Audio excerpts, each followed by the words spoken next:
Support WrestleTalk! Donate on Patreon. Who should the next NXT call-ups to the WWE main roster be? I'm Ollie Davis. This is El Fagador Laurie Blake. Welcome to the Saturday edition of the WrestleRamble. Well, it's a little bit looser. It's the magazine show. We've got crap gimmicks coming up for you. Wahey. We've got your Twitter questions Wahey. that I just, put a call out for because I forgot how Luke usually does it. I don't know how he gets the questions. And Luke makes them up. They're just ones he wants to know. Yeah.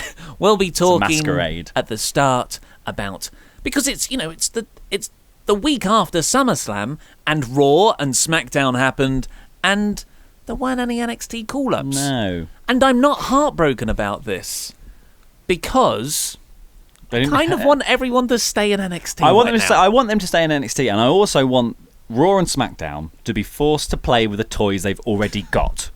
You already got one. It's called Sanity. Play with it. Yeah, you broke all the toys we gave you last time. You fix those first, and then we'll give you some more. It can't just be this continuous feeding up thing. If I was Triple H, I would lock the Performance Center and Full Sail University so that the cast of NXT cannot get out. Yeah. Or they can't get out, but more importantly, Vince McMahon, Michael Hayes, they can't get in. Yeah. So not that WWE have good Hell in a Cell structures that stop people getting out. No. People always get into those things. What about if it was a Punjabi prison? Well, it's steel reinforced bamboo. Yeah. That people still mostly get into. What about if it was a steel cage? Didn't the Singh brothers just go through one of the gaps? Steel cage, Hell in a Cell, and around the cell, a Punjabi prison. Yeah, Kane would probably still find a way to burst through the ring canvas. Yeah, that's it. So what we've done is we've both come. Well, I came up with my ones, and then you were forced to. I was forced to pick around, and you did all the obvious ones. So I've gone for different choices. Obvious ones. I think these are inspired. Shayna. So we've ruled out Aleister Black because these in our heads are more immediate call-ups. Yeah. And Aleister Black is, of course, out injured. And also I think they'll resolve the who hit Aleister angle whenever he comes back. So. And not the Undisputed Era, because we just don't even want to tempt fate, do we? No, I think they should stay for a while until there's space for them where they're going to be really like the biggest. They need to be the biggest thing when they go, and I hope they are. We've actually got a question in the mailbag bit about a potential Undisputed Era call-up, so we will discuss that later on. But first off, I'm going to kick mine off with Lars Sullivan to Raw. Caveat with Paul Heyman as his manager. Okay, explain. Discuss. Well, the interesting thing about Lars Sullivan is what I like, and the billing for him is that he's both a genius and a monster. So he doesn't necessarily even need Paul Heyman. Is I think kind of the. But then I guess you can then package him with Paul Heyman as the complete package. Is that his ring IQ is genius level, and he's gigantic and therefore very difficult to beat. But he's also really smart and all this other stuff. And then Paul Heyman is just there to really hype him, because I guess that's the one thing. The one problem with Lars Sullivan is sadly that even before he broke his jaw, he had a bit of a lisp and he sounds a bit ridiculous talking. So he could do, in comparison to the huge Jack Kirby drawing that he is. Yeah, and exactly. Well, in comparison to someone like Braun Strowman, whose voice really suits his build. He's got this incredibly impressive growl. And that's his normal voice. And as his entrance music says to you as well, he can just roar. You can't see Lars Sullivan really doing that. So yeah, actually maybe it is. I'll take it back. It is. You've come round. It is a good. I'm into it now. Well, I really like Lars Sullivan. I like the way he wrestles and flails around. That he's got this kind of wild approach to stuff. He's still not main roster ready. In my eyes, I would say, Velveteen Dream isn't on my list for the same reason. I still think he needs to iron out a lot of kinks. But Braun Strowman wasn't main roster ready, and the way they booked him and packaged him with different people really helped him become what he is today. And I would argue that NXT's really good. NXT doesn't really have any small guy, any large guys that they've I don't know if they're as good at booking them. If there's one thing that Vince can do, it's book big guys. And Lars Sullivan is just screaming out for that. And if I brought him up, I would rejig the character somewhat. I wouldn't make him like a caveman rage monster. He'd still have a brain, but he just wouldn't talk. And Paul Heyman would do all the advocating for him. And yeah, Paul Heyman wouldn't really be a strategy guy, but he isn't really a strategy guy for Lesnar either, unless it's faking a breakup, getting really emotional about a breakup, pepper spraying, and then pepper spraying Roman Reigns, and then it was all a ruse. Unless it's that kind of strategy, which I never want to see again. But yeah, I think Lars Sullivan, it just screams out Raw to me. He looks like a Raw talent. It was interesting, isn't it, with the, like you were saying about NXT's booking of monsters. They don't really do that, but they actually do monster booking. Yeah. They just do it with your Aleister Blacks and your Asukas. Yeah. And they do it with people where it feels like their combat skill is what gets them over, not their size. Like they are undefeatable because they are karate masters. They're not karate masters, obviously. Like he's Muay Thai and Asuka does bum bounces or whatever it is, hip attacks as it's called. That martial art. Yeah, the famous martial art, the pelvis. Yeah. But yeah, that's kind of how they've always put them on. The tag division has a few more, has always had a few more monstrous, Authors of Pain, Heavy Machinery, and now War Raiders are getting the same billing. So they've kind of always, I think it's always been localized to that specific division within NXT, and then their main guys and the guys they really push to be the champion are always kind of smaller people, but who have overwhelming skill. Plus, they're booking for a particular audience, a particular type of wrestling fan, and your Ricochets, your Adam Coles, your Aleister Blacks, your Ciampas, your Garganos, they're all going to appeal to that wrestling audience.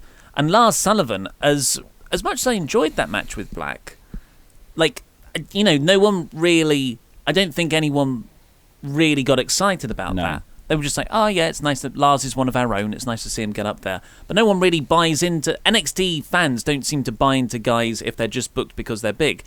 Hopefully that changes with Keith Lee. So yeah, I think Lars Sullivan is just a natural fit for the main roster. What have you got for your first one? Well, I'm going to start with Velveteen Dream. Because somebody said, I don't see him going up.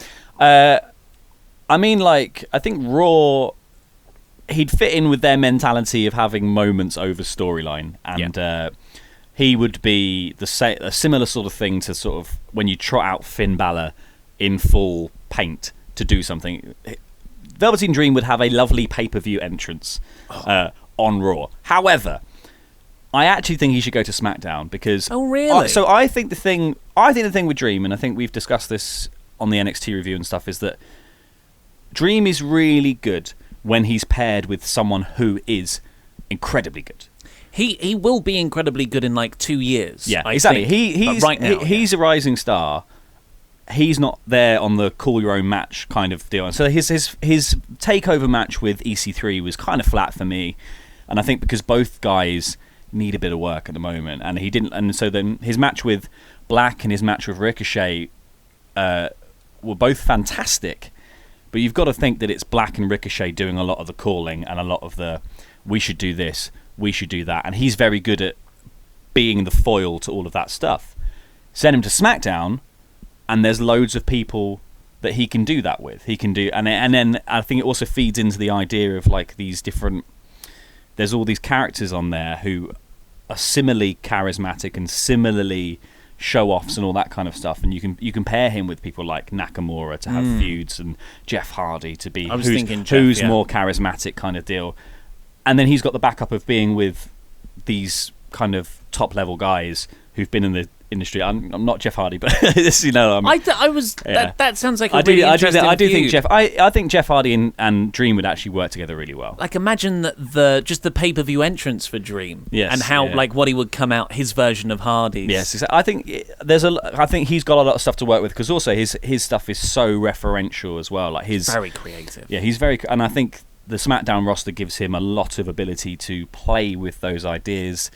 And then a lot of people to learn from, and a lot of people to make look good as well. Is the one thing we've said about Dream is that he's the kingmaker in NXT. He makes people look good. He makes himself look good as well in the process, but he really makes other guys look fantastic. So from a character perspective, yeah, from a character, not from an in-ring perspective. Yeah, not from he makes other people seem amazing. So I would just love him to go to SmackDown and carry on doing what he's doing and spend those 2 years getting really good doing that, because he's kind of run out of stuff to do on NXT as well, I think. Yeah, there's only so many proving matches he can have, and now he's won. Like he won one. Yeah, where do you go from there? Because I don't think he's NXT Championship material. He could go for the North American title, I suppose. Now they've got a mid-card belt, as it were. But yeah, him on SmackDown excites me a lot more. Unless he just gets tired of put in a tag team with Ty Dillinger. Yeah, I mean there's always that, or he could be paired with R-Truth, and it could sort of be if Prince and hip hop met. Well, I will give you a SmackDown one to raise your SmackDown one. Go for it. Pete Dunne on SmackDown. So he's NXT. He's also NXT UK. He's the current UK champion. I don't think he's ever going to lose that belt at the moment. No, and nor should he. Well, no one wants it because it's been in his mouth. Yeah, it's got your spit all over it. Yeah, it's gross. So I think that obviously WWE have this NXT UK brand, but I feel like NXT is probably gets 10% of the viewership. That's probably generous. 10% of the overall viewership of Raw and SmackDown. So small subsection. And the NXT fans that know about NXT UK is probably like 3% of that 10%. Yeah, it's going to be small to begin with. Yeah, definitely. So you've got that tiny bit. So a way to appeal and open up the future NXT UK brand, if it ever happens on the network, would be to get a few UK top guy talents onto a SmackDown or a Raw. And I think Paige, she's got that. She is English. She's like, hey, UK's great, by the way. I'm going to call up, like, if Nakamura goes on this United States of Nakamura rampage, and he holds it for ages, bring up Pete Dunne as the UK champion versus the US champion. And, yeah, Dunne is ready. Like, he's a guy, he's got enough charisma, he's fantastic in the ring.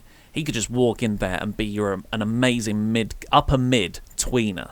And then in a couple of years, probably going for the secondary title in the company. Absolutely. I think also because I think the idea is that he's gonna have to drop it at some point, isn't he? Like it's one of those things where someone like a Zach Gibson or someone like that is gonna finally wrest the title from him. But then I think he's gonna end up on a full-time contract. They're gonna offer it to him. Surely he is on so many shows anyway of NXT and on various pay-per-views that he might as well have one anyway. Yeah. Like, it's just, it would be nice to see him on a regular basis on your televised programming. He's just so different from everyone else. Being awesome. Because I feel, he feels like, the modern William Regal. Yeah. Crossed with a sort of Triple H-y style-y kind of thing. Like, I think that's why they love him. Yeah, like, and that's the thing. The best buds, Regal and Hunter. Yeah, absolutely. He appeals exactly to the guys who do the booking. Mm-hmm.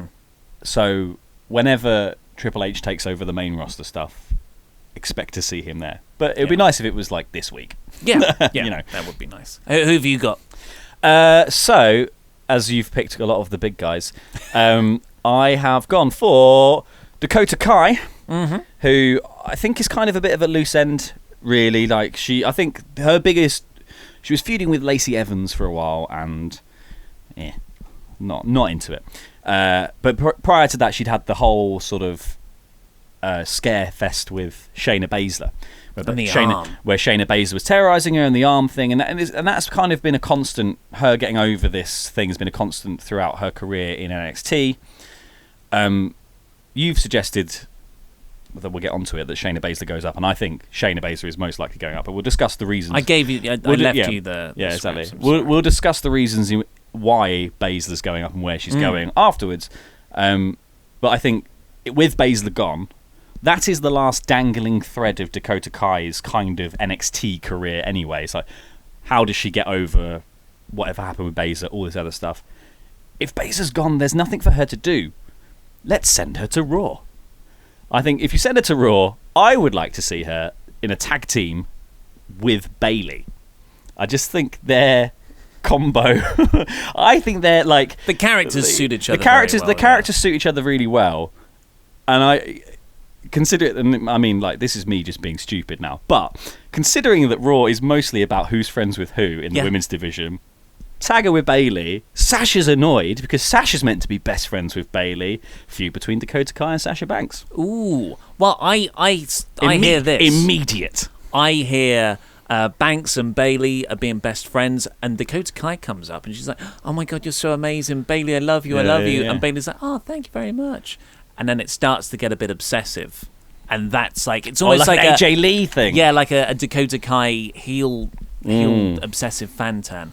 But yeah, why not? I think she's done. Like, I just think she's done in NXT. She needs to go somewhere. That is.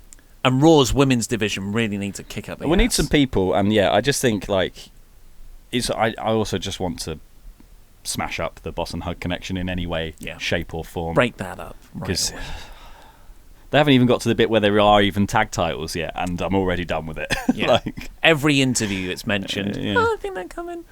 So I'm gonna also go to Raw. EC3. I just think he's not really like how Lars Sullivan is a main roster guy. EC3, as fun as NX3 is, and as great as promos as he is as well, he's not an NXT wrestler. He's not like an indie guy. His look is so incredible. He's so in shape. Yeah. And he's so good at promos and facial expressions. But it's the wrestling where he's not as stellar as everyone else because the NXT standard is so high that's more suited to a more image promo focused product. Yeah, he missed the boat on NXT really because he came in after Bobby Roode already left, and I think had Bobby Roode still been there, he would have seemed much more like a contender for the championship because it's a very similar style that he wrestles to Roode. However, that generation has now moved on, and we're now in the sort of post Almas, post Aleister Black, highly focused on Ciampa and Gargano and their Undisputed Era and the very indie wrestling style. Yeah, that is the main focus of that show now. Yeah, I agree. So he would be great on Raw, I think. Yeah, and Raw as well as opposed to SmackDown. I just he looks box office, as Vince always likes to say. And essentially his gimmick is that he's got loads of money. Yeah. And they do like that. Vince loves a gimmick with loads of money. Because then they can bring in a limo. They can rent a limo for a bit. They can have it come in. Oh, it'd be great. You're just like me. Yeah, well, especially now you're a baby face. Well, now because they can't have Sasha coming in a limo anymore at her because she's not really done anything on a pay-per-view for a while. And Snoop Dogg's my cousin, by the way. And it's a bit stupid to come in a limo and then have Bayley run over the top of the limo and then fire off the two, the flappy guys. Not if Bayley climbs out the sunroof and then out of the sunroof comes. Oh, okay, maybe that's it. Okay, well, who have you got? EC3 can stay on NXT, and we're doing that instead. So this is just, I guess, like a few of mine you could just combo together, but I thought the likes of Street Profits and the Mighty could go to Raw because the Raw tag division needs teams, and I think both of these teams are sort of the Street Profits. It just feels like their time is never really going to happen. Now I think there was a point maybe 6 months ago where it was getting big because they when they started off they were just cutting promos on their phones and doing all this really fun stuff. They're both really charismatic, really funny guys, and really talented in the ring. And I just think they're kind of reaching that point where you might as well just send them up because they're not going to, like, I feel like the next few NXT tag champs are sort of lined up now. We've got War Raiders coming in, who are going to be a sort of face team, I guess. And then I imagine you sort of do, like, the booking tends to be face heel, face heel, face heel, face heel, face heel, all the way down the line. So the Street Profits don't really fit that mold. The Mighty, also because of injury, etc., they've never really, like, they're in the middle of a bit of a push now because of their switch to being heels and changing from TM61 to the Mighty. However, I just don't think they're not going to capture the tag titles off anyone anytime soon. So you might as well just ping them on up to Raw, have them start being involved in that mix, because the top level guys, I think, with any luck, is going to end up being the Revival, and then I think we're going to maybe, hopefully, relive some of the Revival AOP magic that you got in NXT. But then you're going to need that next level down. Yeah. And that's where... Your Heath Slaters and Rhinos come in. Your Heath Slaters Titus Worldwide. Exactly. All these people are in there already, but you put someone like the Street Profits in who are actually incredibly charismatic, very good promos, funny in a way that isn't contrived like the B Team. And I think you've got like an organic sort of middle bit of your tag division. You add depth. You suddenly have a bit of your tag division that might not be in title contention, but exists in a way where people actually want to see them and are excited about them coming out, and they're not just like, oh, it's Titus Worldwide again. Well, it's what Enzo and Big Cass used to have. Exactly, yes. We've already mentioned it, Shayna Baszler. Shayna Baszler. Purely because I feel like there's not much else she can do on NXT. No. Plus, if the idea is to have this MMA versus WWE 4 Horsewomen feud, I'd love to see Baszler come up, start to tear through Raw Women's Division, separate to Rousey, and their friendship and history is acknowledged, but they never really cross. And like Shayna can be a bit of a heel, and Ronda's like, "Ooh, you're my friend, but that was a dick move." Yeah. And then they have to team together in this 4 Horsewomen faction, and eventually that relationship implodes down the line. You can see them and you can see them straining it in that, like in the 4 Horsewomen match as well. You can see Baszler going too far on someone and Rousey having to be like, you need to get back over here, even though she broke Stephanie's arm this week, and apparently that's a face move. Yeah. I'm gonna break her arm. I only break nasty people's arms, and you're a nasty person, Stephanie. But Alexa Bliss. But Alexa Bliss can't work if she's got a broken arm. You've deprived her of her living. What's your 4th? So Velveteen Dream, Heavy Machinery, another tag team. Where would they go? Well, I don't think Raw is the place for Heavy Machinery. I think we've already got some fairly heavy set tag team stuff going on there with the AOP. Although Heavy Machinery could finally get that shot at the AOP that they never actually got in NXT. That was always teased and never happened. So that there's potential in that, but I think they would be better suited over on SmackDown with the likes of I think because SmackDown's teams, while tweeners, I think more than faces, like the Usos are pseudo. I think everyone's sort of pseudo or tweeners now. It's not. I think they skew on the darker side of like the Usos gimmick. While they might be presented as faces, it's quite mean. The Bar are quite mean. The Bludgeons, Sanity. It's only really the New Day that are out and out like, let's be happy. Like, and there's still a 3-man team that occasionally has shenanigans. Exactly. Not so much these days. So I think Heavy Machinery would slot into that space nicely. And I think, because, again, I just think that the NXT tag division is on lock for a while now. So it just makes sense to just clear them out. Get some new ones in. And they're a great look. They're great look. They've got really fun moves. They're like too cool but really large. Like with the worm or whatever it is, the caterpillar that he does. They're really they're just fun, and I think they'll be a good antithesis to a lot of the style of the current SmackDown tag team division, filling a similar space to the New Day, but probably nowhere near as popular. Yeah, and that would be a good one to sort of. Not just turn up one week, but you build their debut with promos. Yeah, absolutely. That sort of acts. I've got as my last pick, I've also got a tag team to SmackDown. It's to team up with Pete Dunne. It's Moustache Mountain. And again, as another way to build the NXT UK brand, to send eyes that way. Hey, look at these fun guys. They're amazing. Just think of the matches they could have with the Bar, with the New Day, with Gallows and Anderson if they're ever booked correctly. It does make SmackDown's tag division too deep, I think. I think you'd have to... You need to do this anyway, NXT call-ups or not. Put some of those SmackDown tag teams on Raw, just to freshen up Raws. They've got... Since Matt Hardy and Bray Wyatt have gotten injured, they've got the Revival and Authors of Pain have been booked into oblivion, joke champions, and then a bunch of undercard acts. They really didn't... they didn't do very good deals in the... Whatever the superstar shake, it was a terrible whatever the decision was about what got shuffled around, they were like, well, we'll take these people, and they just only thought about the top level, and they went these ones. Yeah, And then they just went, yeah, we keep Reigns. And they just went, you can have whatever you want from the rest of the roster. And SmackDown just cleared them out. Yeah. They just went, yeah, fine, yeah, all of these, we'll have this. Well, that's because Paige is an awesome general manager. Kurt Angle's an idiot in kayfabe. Your last pick is a great shout that I didn't even think about. My last pick, Matt Riddle. Of course. Let's have his entire NXT career just be waving and doing this, and then let's just send him straight up to the main roster. I think SmackDown is a good place for Matt Riddle. I just think most of the people suit his style a bit more there.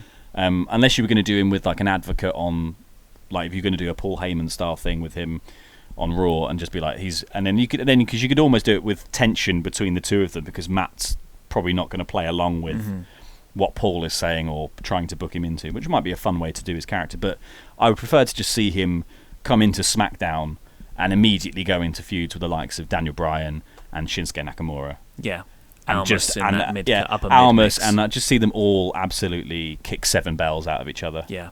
He could have that kind of Kurt Angle rookie year where you come in, maybe you win some tournament, and you pick up the Intercontinental or US title and then the top title by the end of your first year. He's so good, he's so charismatic. He's the sort of guy that can break through our very obsessive wrestling fandom into the mainstream, I think, especially with the ladies. What was that? It was for the ladies. Fine.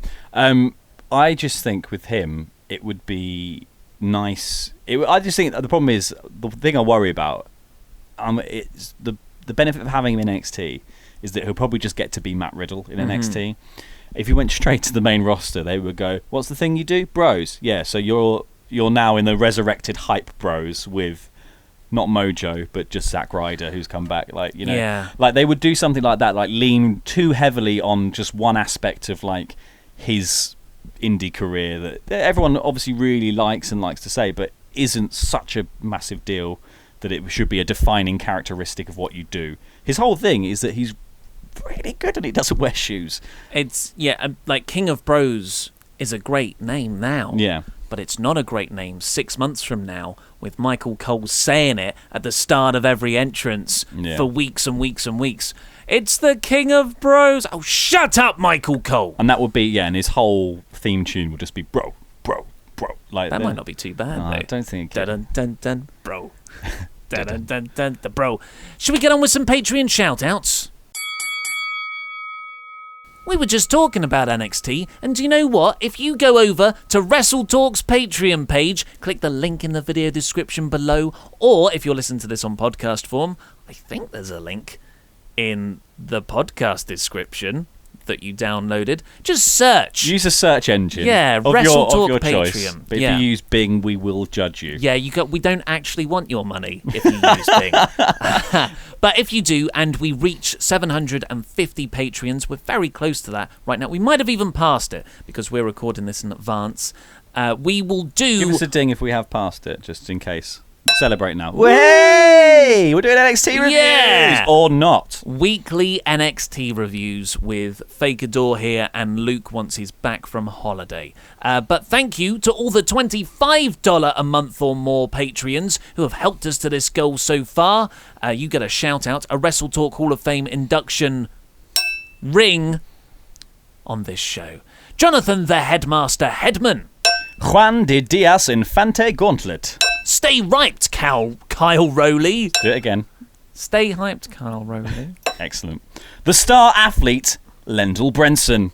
That was your one. You made up that one. I just think Lendl Brenson sounds like an American athlete's name. Because I had a different name down for him, and you went, no, he sounds like a star athlete to me. So, yeah, Lendl Brenson.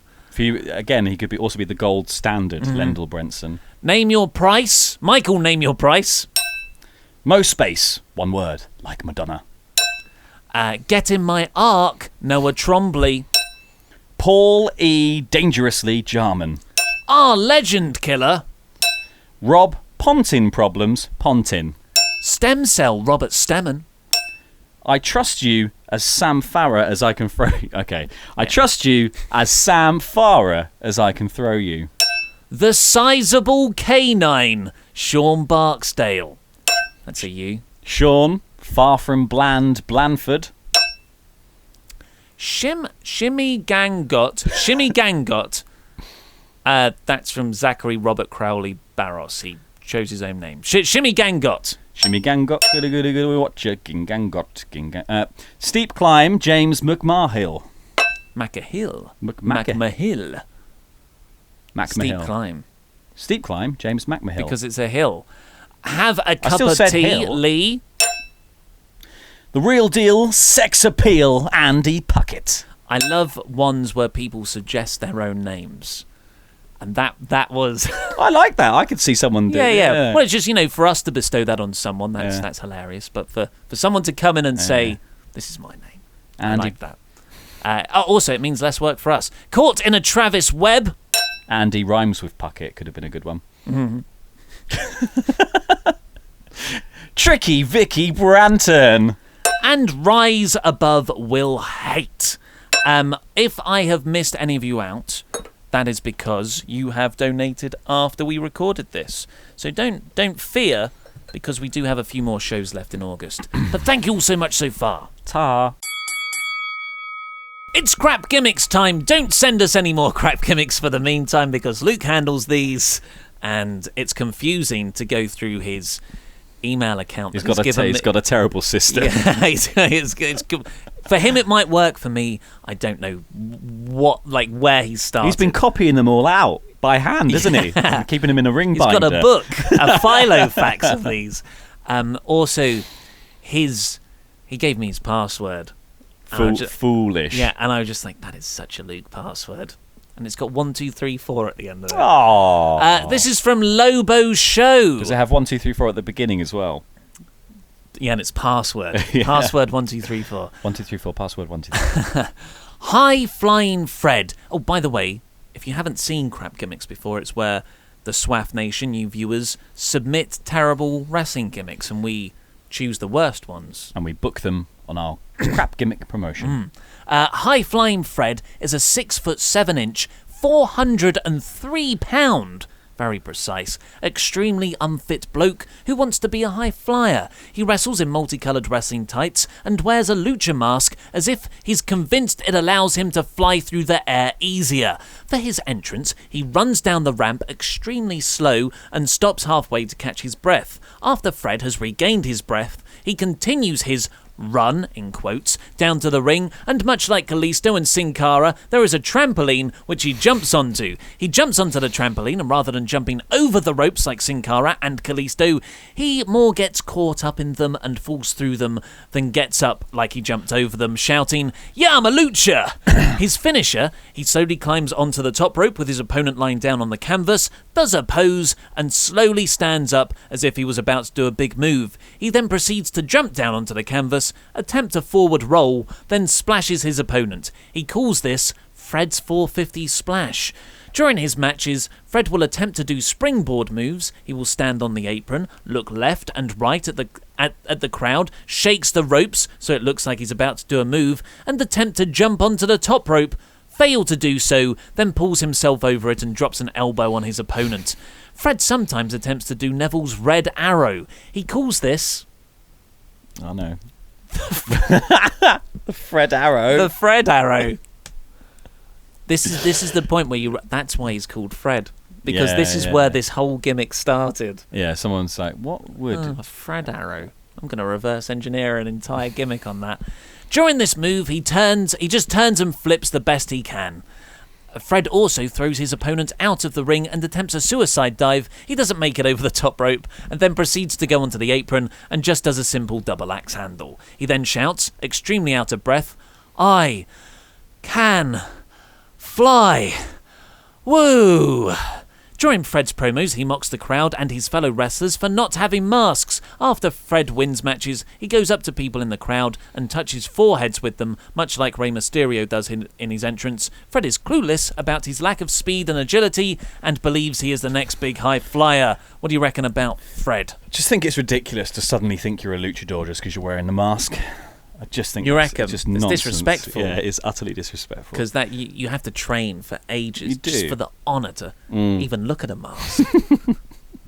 The bits of this I really like. I think I like the idea of like a large high flyer who can't do. I mean, it smacks of Grado vibes, doesn't it? It's got that similar sort of like El Grado. El Grado, yeah. El Gradior. I like it too. For me, this is a babyface gimmick because everyone's going to get behind the lovable klutz. Yeah. But the bit at the end where you talk about him ragging on fans for not having masks. That's more of a because heel are thing. they then going to let him go around and start touching their faces with his big fat sweaty face? But I don't know, because it's got bits. Like, it's actually got bits of stuff that people already do, like the Grado getting out of breath, doing roly polies instead of like cartwheels to escape and all that kind of stuff. Similar thing to the Trent Seven signaling for the backflip splash and then just doing the full straight back. Like there's like the thing is, it just doesn't need to be a whole gimmick, does it? That's the point of I know. Fred Arrow is a gimmick in itself. Fred Arrow. Okay, now we have James Shack. My crap gimmick is consisting of former firefighter trainees Darren and Larry, called the Hot Boys. Darren and Larry. That sounds like a thing a hen party goes and sees. Well, stay tuned. Oh, God. Darren and Larry are the best of friends whose childhood dream was to become firefighters, but unfortunately failed out of the firefighter academy. So the only way for them to keep their dream alive of being firefighters was to become exotic dancers / wrestlers to spread their message of fire safety to their audiences. The Hot Boys would come to the ring wearing firefighter outfits to eventually strip down to their fire design tights. Their entrance music would be made up of crackling fire and a fire truck sirens. Those are very sort of audibly opposed, relaxing on one side and then woo, woo, woo. I like it. It's exciting. Yeah, to then be interrupted by the 2002 pop hit Hot in Here by Nelly. I thought you would have gone for like the full Monty, whatever that, Hot Stuff. Yep, would you have could done. go for that, yeah. But probably a bit before. I'm getting hot in here, so hot. Take off all your clothes. It's a good strip song for the gimmick. It's a terrible fire safety song though. It's getting hot in here, so take off all your clothes. That's rule 1 of what? Of fire safety. It's as not. soon as it gets warm, you strip down. You do not to fit through any escape holes more effectively. Yeah. Cover yourself in flammable lubricant to fit through those holes too. You know, my dad used to be a fireman. Did he really? Yeah. Did he? Wasn't he exotic fireman, or he was no regular, plain, boring fireman. Didn't do any wrestling. No, didn't do any wrestling. Wasn't in any calendars. Just a regular old fireman. So, yeah, he did actually say, if it gets hot, take your clothes off. Take all your clothes off. Because that makes it. And that's why he's not a fireman anymore. That's why he got fired. Do they call it fired in the biz? I imagine so. Lots of backstage heat. Yeah. When you get fired, what actually happens is, to fire you, they come round in the engine and then they just squirt the hose at you, and that's how you know. They hand you your belongings in a cardboard box from your desk, and then so everything's ruined. It's brutal. You've come from a firefighting family. Yeah. This makes me cross. I've come from a police family. Oh. And from what I understand about Luke, he's sort of come from a NHS family. We've got the 3 big services. Second generation. Yeah. And we've all talk about wrestling. Now we talk about wrestling. So their finisher would be where the bigger of the two, Darren, holds his opponent in a fireman's carry, of course, to then have Larry run to the ropes for momentum and drop kick the opponent in the face to have Darren go backwards into a Samoan drop called Flash Fire. Great name. The promos are cut by Larry, who is all about getting the crowd fired up, but then interrupted by Darren to remind the audience, if they get too hot, to locate their nearest exits. I quite like it. There's more! Oh, yep, to find their nearest exits, and remember that the best way to put out a fire on oneself is to stop, drop, and roll. So that could be their catchphrase at the end. That could also be a move that they do. Like, it could also be a dodge to, like, a clothesline. Stop. Then they drop. And then they roll. I think there's quite a lot in there. And you're not that offended? I'm not massively offended, no. Not 100%? Well, it's not my dad doing it, so it's fine. Well, we haven't cast it yet. Yeah. Well, fine, yeah. He's not got a lot on at the moment, actually. Yeah. He's been retired for about 10 years, so he's fine. Stanislaw from Poland comes in with quite a... I don't know where this one's come from, really. The Cult of Holics. I don't think we should book this one. No, do you want to hear it? No, I just think straight away we don't book it. I mean, yeah, but let's give the guy... Just on the name, it sounds douchey. The COH, which is the abbreviation of the Cult of Holics, if you haven't noticed, is a comedy jobber tag team consisting of King Russ, Jake the Jobber, Sam Diver, and Saddam Pachiti. They all come out to the loop Saddam Pachiti. Yeah, well, I guess Adam. No, I know. Sorry, I get the nuances of what they're going for here. Do you want me to go? Yeah, so it's Sam so. Driver, and he's calling him Sam Diver. If you don't pick up on that as well.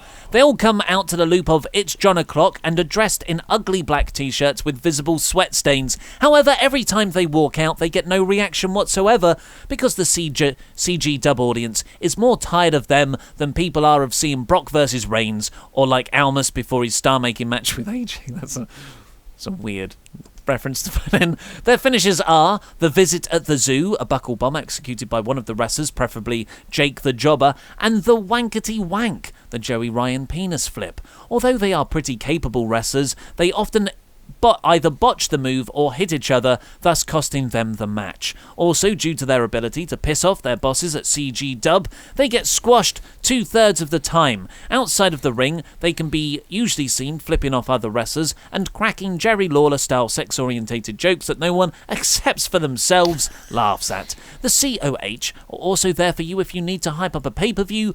For the on-the-go home shows, they always make predictions of who's going to beat up who, and then after the show, the loser must be humbled/punished.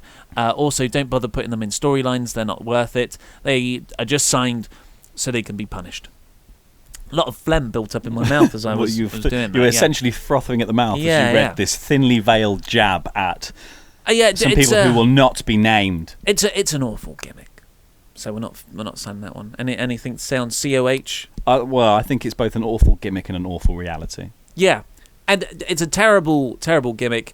And whatever you are lampooning there sounds even worse than this. The thing is, if it was up to me, I'd book him and then just replace him with Simon Miller. Why? Here's why. So who are we going to sign out that we don't have to sign any act? I've got to...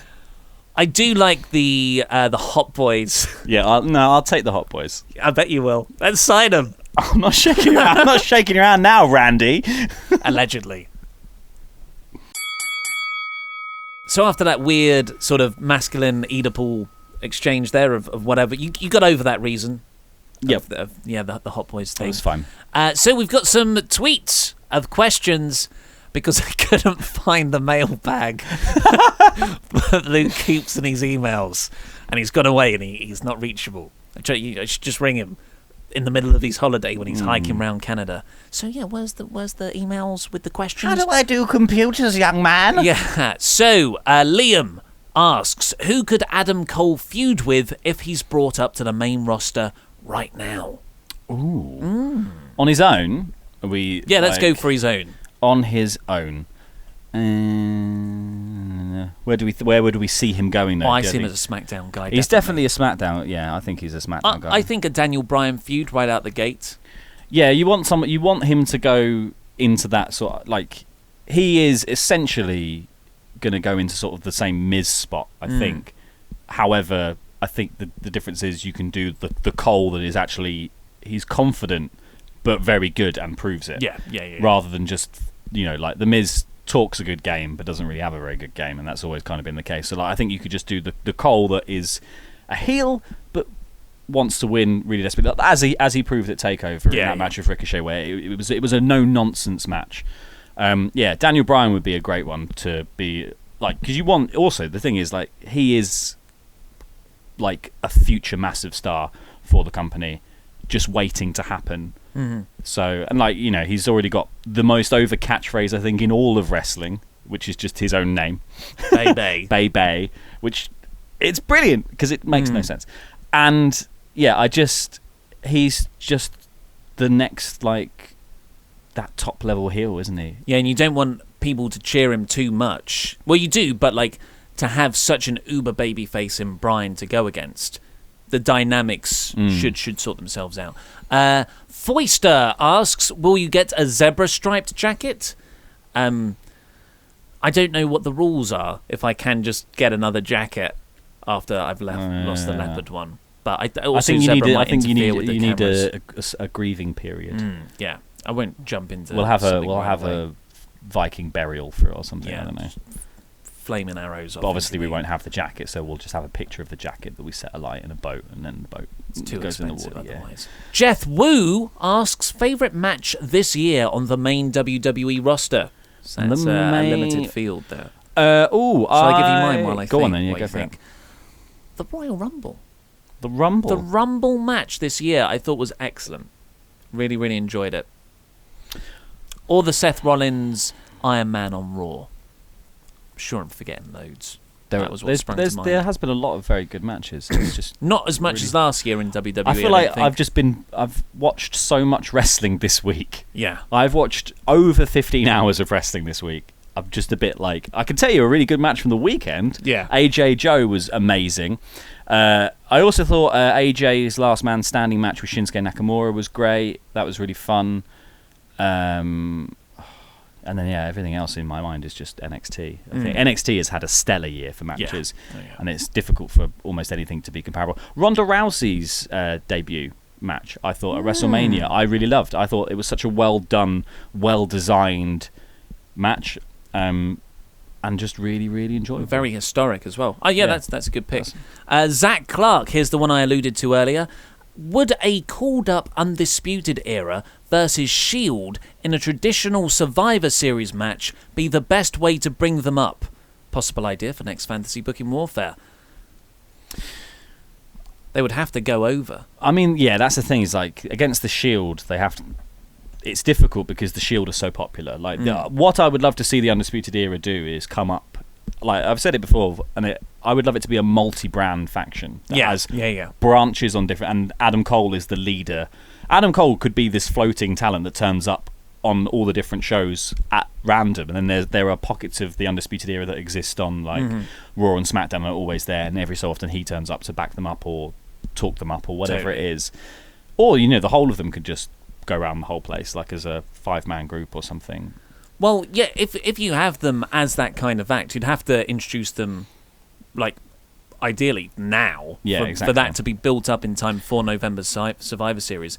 And then you could almost have, look, it's not brand versus brand at Survivor Series this year, it's this Undisputed Era scourge needs to be dealt with. We're teaming up the Shield with, I don't know, someone from SmackDown, a Daniel Bryan or a AJ Styles, to finally quell them, I just think they're going to work as this across-the-board faction because, realistically, this is WWE's Bullet Club. Yeah. This is their, this is their formation of that idea. So I think going up, even if it did start dragging in your old Bullet Club talents like Balor and Gallows and Anderson and AJ eventually become part of the Undisputed Era, that would be bloomin' cool. And WrestleFuzz finally asks, what's the best high-flying move El Fakador has, and why should he be 205 Live champ? Fakador has many, many high-flying moves. He is a master of the moonsault. Oh, seriously? But he does it sort of on a casual daily. But that's how he gets into bed. Casual bouncy when there's a bouncy castle. Yeah, around. when there's a bouncy castle. He loves a bouncy castle. Loves a trampoline as well. Used to do trampolining. Did you? Yeah, years ago. Years and years ago. Rock climbing as well. Yeah, rock climbing. You ever jump off a trampoline and just hang on the wall? Combine those two sports? I would love to. No, I went to. You've ever been to one of those like trampoline parks that they've started doing now? Yeah, I went to one. It's basically an adults play area. Yeah, I went to one not too long ago actually, and I got to the highest point that you could get to, which was, I don't know, about 2.5 meters up. The roof? That you could access for the trampolines. And I thought, I'm going to do the biggest jump. Yeah. And I jumped off to jump on a trampoline just to see what would happen as a 30-year-old. And, when you get like a dud jump? Oh, yeah. And you don't bounce, you just hit the floor. That happened. I don't know don't know the science behind it, but I didn't bounce back up, causing me to fold up like an accordion, and my knees just went straight into my gut, and it winded me brutally. I started crying, as like not crying, but eyes watering, couldn't breathe, and it was my girlfriend's birthday. So that was. What about you? Well, I was going to say that the closest I've ever got to doing the rock climbing and trampoline thing is one of those trampoline parks had like a parkour wall next to the trampoline. However, they clearly had designated it only for professionals. So the second I did it and jumped on the wall, they went, "Don't do that anymore." So I was like, "Oh well, we're never going to live this dream, are we?" That Moonsaulted off. Yeah, just right, later, guys. See you later.